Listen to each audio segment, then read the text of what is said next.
How's it going, everyone? I am Dan Lohmar, Certified Financial Planner with United Wealth Management. Welcome to another video. In this video, I'm going to talk about some ideas to close the gap between income and expenses during this time of reduced pay. Obviously, this is a topic that affects many of us in the airline industry right now.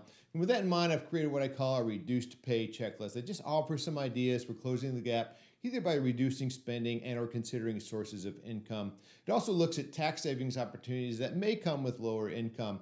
Now, if you're getting this video via email, you can download this checklist using the link at the bottom of the email. And if you're not on my email list, you can get the checklist by contacting me using the link in the video description on YouTube.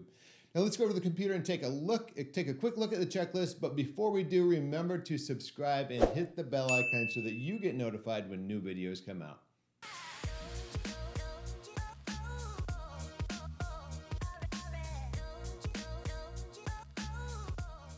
All right, welcome back, everybody. Let's get into the checklist. And as always, as usual, please don't take this as tax, legal, or investment advice. Everybody's situation is different. These are just some ideas to trigger some thoughts that might help you out in your situation. It's up to you to decide whether it applies to you or not.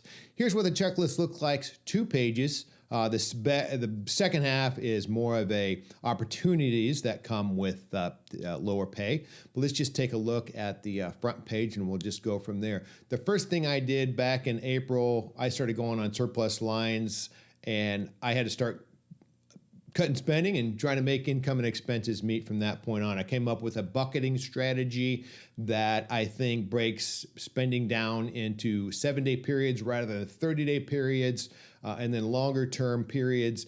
To me, it is way easier than budgeting. I'm not a big budgeting guy. That's like a 4-letter word. I did a video on that a few months ago. That kind of breaks the technique down there, kind of explains how it goes and how it works. And to me, it has been working great as far as helping cutting spending and really not really tracking where things go. Part of the point of it is it's not tracking, but it does definitely help control spending. There's a link on here also to the bucket worksheet, and it's an Excel spreadsheet. So anyway, if that's something that you want to take a look at, feel free to download those things as all. As far as tracking expenses, United Wealth Management clients have access to expense trackers on their personal financial website, and the mint.com is another good resource for that as well. As far as looking at retirement accounts, what options do you have there? What things you want to consider for reduced income? May want to consider just suspending contributions. If you do that, how's that going to affect your long-term plans?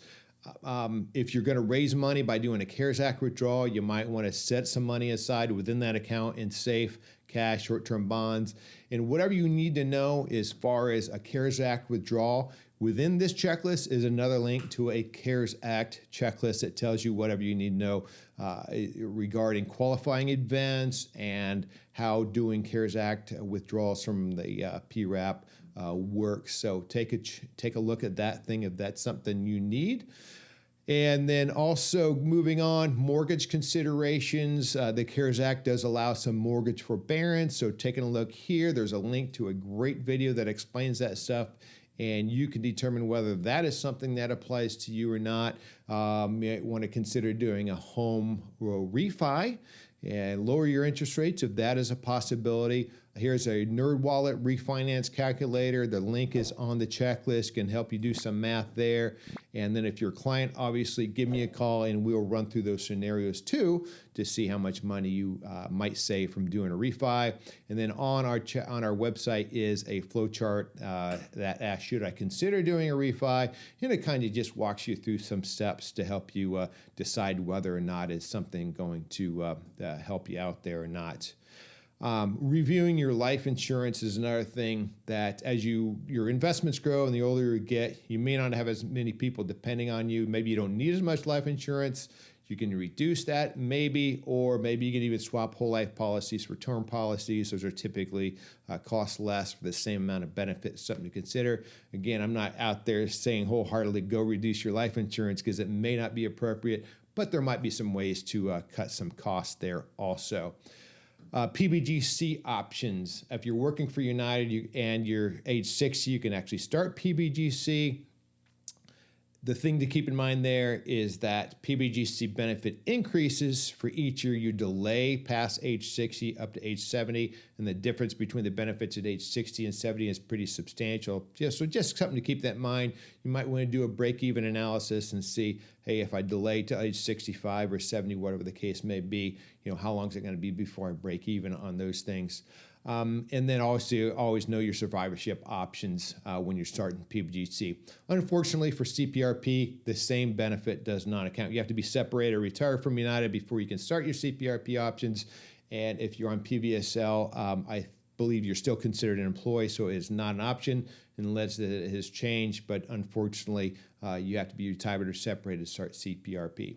As far as Social Security goes, if you're considering Social Security, just know that if you're still working and you're not full retirement age, that if you're above the earnings test threshold, your Social Security benefit very well may be reduced to zero. So the reason I bring this up is if you're thinking you're going to fill that gap with Social Security, be very careful about it and know how you will be affected by the earnings test and Social Security. As far as credit cards and personal debt goes, anything you can do to, I shouldn't say anything, but you consider options to lower your interest rates on high interest rate credit cards. One of your options might be a CARES Act withdrawal, possibly maybe even a HELOC, home equity line of credit.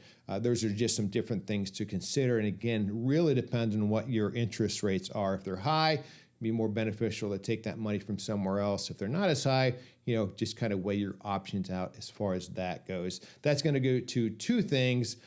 Possibly is that you're going to get rid of that debt, and then also it might free up some cash flow, reduce your spending amount each month.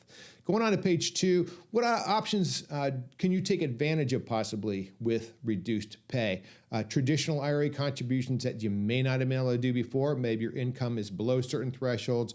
If you want to know what those income thresholds are here, click on the link. It's going to take you to the important numbers page that we have on our website. You can download that as well. And then if you want to decide which is better for you, a Roth or a traditional, we have a flow chart that might help you make up your mind as far as that goes. You can click on the link there too. You can also consider doing Roth conversions, lower income, lower tax bracket possibly. So this may be a good year to do Roth conversions if that applies to you.